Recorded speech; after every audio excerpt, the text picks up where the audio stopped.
Salve, salve, alunos do sexto ano! Vamos começar aí então a nossa videoaula falando do capítulo 3 da unidade 4 sobre a civilização persa. Nós já vimos no capítulo anterior as características da civilização hebraica, do povo hebreu. Vocês têm aqui os conceitos para ajudar no estudar. Se possivelmente eu pedir um fluxograma deste capítulo, vocês têm aí todos os conceitos. Bom, com relação à civilização persa, a origem do povo persa, a gente pode ver aí no slide que a civilização persa ela começa a se constituir a partir do século 20 a.C., ou seja, há aproximadamente 1.900 anos antes de Cristo, o que dá aproximadamente 3.900, 4.000 anos atrás. Os persas são originários de povos indo-europeus que migraram do Planalto do Irã, onde hoje é o atual Irã, para a região a leste aí, da Mesopotâmia, próxima à Mesopotâmia. Nós vamos ter aí uma região de clima relativamente seco, totalmente cercada aí por desertos e montanhas, onde os persas viviam basicamente da prática da agricultura nas margens de rio e principalmente do pastoreio de carneiros. No século 20 a.C., o que nós tínhamos aí eram dois reinos, na verdade. Ao norte existia o reino da Média, ao sul o reino da Pérsia. O que nós temos aí são medos e persas disputando territórios entre eles. Por volta aí de 625 a.C., Ciáxares, que era rei dos medos, unifica os dois reinos. Com a unificação dos dois reinos, temos a formação aí de um único reino, é óbvio, né? Temos a formação de um único reino, até que no ano de 559, Ciro II, o rei dos persas, toma o poder, formando aí o que a gente conhece como o atual reino da Pérsia, que hoje é o atual Irã.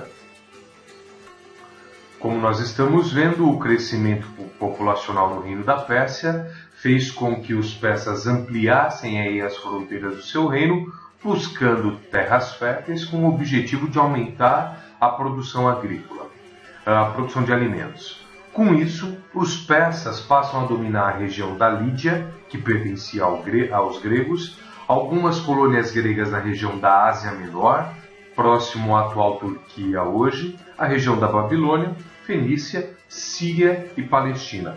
Lembrando vocês que todas as civilizações que nós estudamos até agora, elas tiveram contato entre si, com os persas não foi diferente.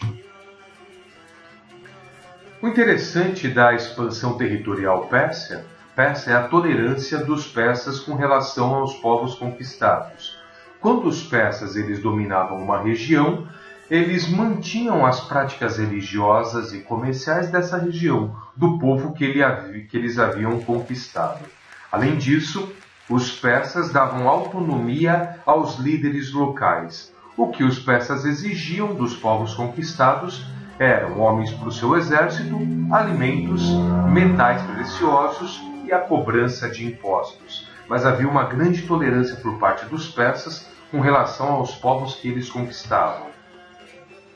Eu trouxe aqui para vocês um mapa, que provavelmente está na apostila de vocês também, mostrando o território persa original, como vocês podem ver aqui eu passando o cursor do mouse, essa porção em rosa.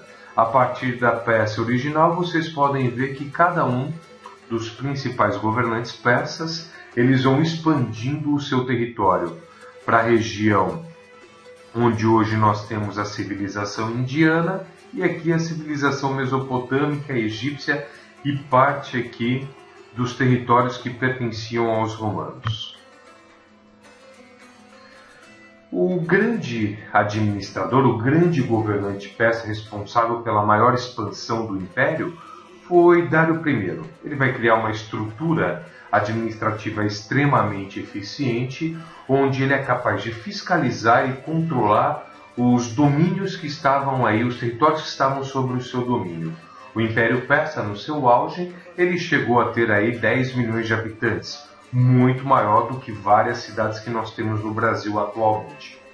Para administrar o seu império de forma mais eficiente, ele vai criar satrápias, que são províncias, 20 províncias, muito parecida aí com os estados aqui no Brasil, onde cada província pagava um imposto proporcional à sua riqueza, ou seja, as satrápias mais ricas pagavam mais impostos que as satrápias mais pobres. Cada satrápia tinha o seu chefe local, chamado de sátrapa. É como se fosse um governador de estado hoje.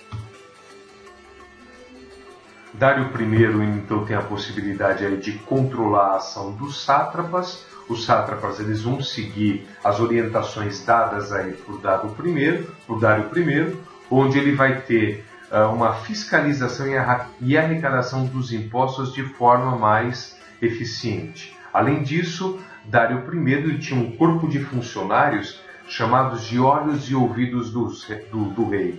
Eram chefes militares e inspetores de sua confiança que viajavam pelas satrápias para fiscalizá-la. Além disso, Dário I, para tornar a cobrança de impostos mais eficiente, unifica todos os impostos na Pérsia Antiga, cria um único imposto, o que facilita aí a fiscalização na cobrança desses impostos.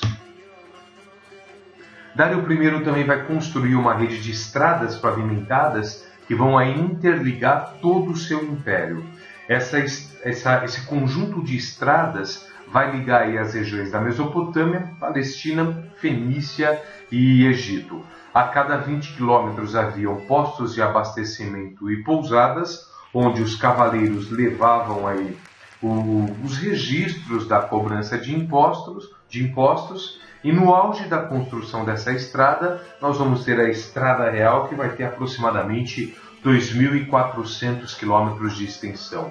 Ele vai criar uma moeda única que vai ser usada em todo o seu império, o dárico. Ele vai padronizar o sistema de pesos e medidas, ele vai definir o sistema de pesos e medidas, o metro, o quilo, e a partir daí isso vai estimular a atividade comercial. Ele organiza um sistema de correios eficientes por todo o império e ele vai tornar o aramaico a língua oficial aí do Império Persa. Dário I também vai dividir o seu império em 3 regiões administrativas, que são as cidades de Passárgada, Persépolis e Susa, o que vai reforçar aí o seu poder. Ele vai ter um controle mais eficiente sobre todas as regiões do seu império, desenvolvendo inúmeras atividades econômicas e levando aí a estabilização política e social do seu império. Além disso, na Pérsia Antiga, o rei ele era considerado o escolhido dos deuses. Por conta disso, o poder do rei não era questionado. Se questionasse um rei, era mesmo que estar questionando o poder dos deuses.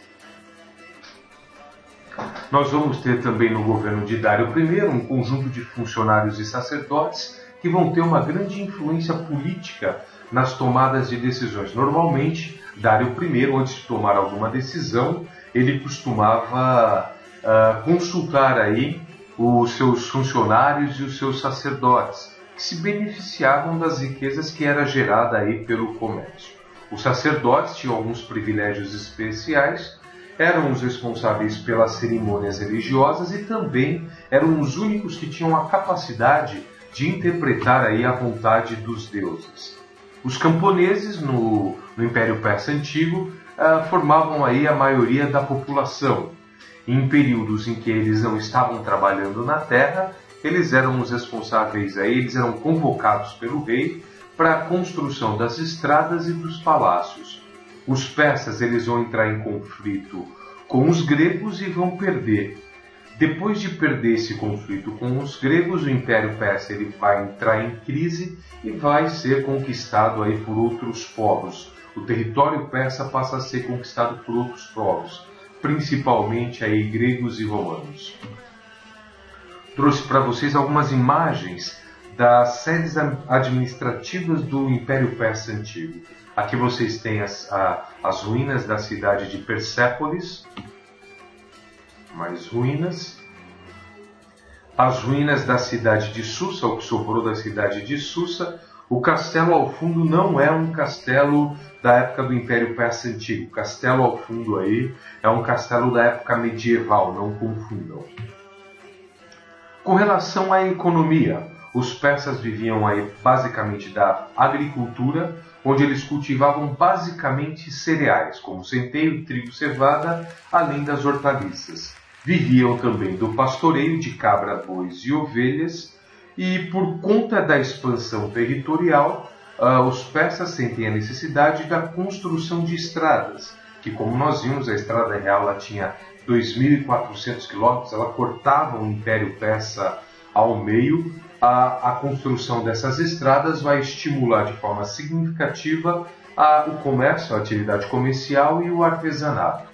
Os produtos produzidos no Império eram transportados por caravanas desde o extremo oriente até o mar Mediterrâneo. Com relação à religião e à cultura, os persas eles vão ser os responsáveis por difundir a língua aramaica, o aramaico. No campo artístico, os persas eles vão ser influenciados pelos povos que eles conquistaram.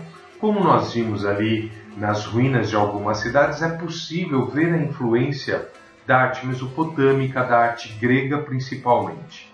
Na construção de palácios e monumentos, o que a gente observa é uma grande influência dos assírios, que eram um povo mesopotâmico, dos babilônios, que também eram mesopotâmicos. No campo da engenharia, os persas vão ser os responsáveis aí pela construção de canais ligando o Mar Vermelho ao Mar Mediterrâneo. Eles abrem um canal ligando esses dois mares.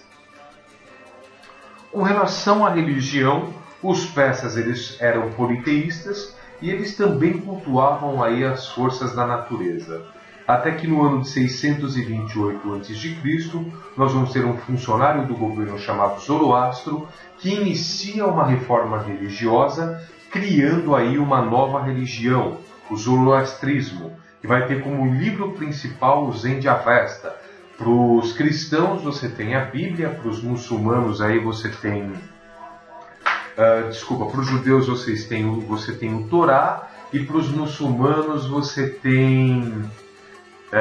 esqueci o nome do livro principal dos muçulmanos, depois eu falo para vocês. Mas enfim, o livro Zen de Avesta é o livro principal dos zoroastristas. Para os zoroastristas, o universo ele vai ser regido por dois deuses principais. Horus, que é o deus do bem, que é representado pelo fogo, e Ahriman, que é o deus do mal, representado aí por uma serpente. Para os zoroastristas, o conflito entre esses dois deuses representa a luta na nossa vida, no nosso cotidiano, entre o bem e o mal. Os zoroastristas acreditam que o bem ele vai vencer no final, né? A luta entre Horus e Ahriman vai resultar aí com a vitória de Horus, que é o deus do bem. Com a vitória de Horus, nós vamos ter algo parecido com um juízo final cristão aí, onde os mortos ressuscitariam, os justos seriam recompensados e os maus seriam castigados. Bem, alunos do sexto ano, eu termino então essa videoaula falando aí sobre o Império Persa. Estudem e estudem!